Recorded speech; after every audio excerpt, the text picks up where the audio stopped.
છોટાઉદેપુરમાં વાવાઝોડા અને વરસાદે જગતના તાતની કમર તોડી નાખી છે। ભારે પવન અને વરસાદના કારણે કેળાના પાકને વ્યાપક નુકસાન થયું છે। જબુ ગામમાં કેળાના પાકને ભારે નુકસાન થયું। કેળાનો પાક થયો જમીનદોસ્ત। કેટલાક ખેતરમાં ફળ સાથેના છોડ પણ જમીનદોસ્ત થઈ ગયા। ત્યારે આજે કેળાનો જે પાક છે તે જમીનદોસ્ત થઈ ગયો છે, કારણ કે વાવાઝોડું આવ્યું ને ત્યારબાદ વરસાદ આવ્યો, જેના કારણે આ ઊભો જે પાક હતો તે પડી ગયો છે, જમીનદોસ્ત થઈ ગયો છે, જેના કારણે ખેડૂતોને મોં સુધી આવેલો કોળિયો છીનવાઈ ગયો છે।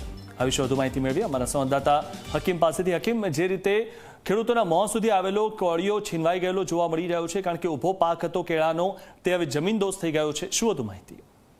जी बिल्कुल, मैं आपने जणावी दूं कि छोटाउदेपुर जिल्लाની અંદર સતત 2 દિવસથી જે હવામાન વિભાગની આગાહી અનુસાર જે વાવાઝોડું આવ્યું છે, ભારે પવન ફૂંકાઈ રહ્યો છે અને વરસાદ પણ પડી રહ્યો છે। અને જે ભારે પવનને કારણે જે છોટાઉદેપુર જિલ્લાની અંદર જે કેળનો પાક કર્યો હતો ખેડૂતોએ, તે કેળનો પાક હાલ જમીનદોસ્ત થઈ જવા પામ્યો છે।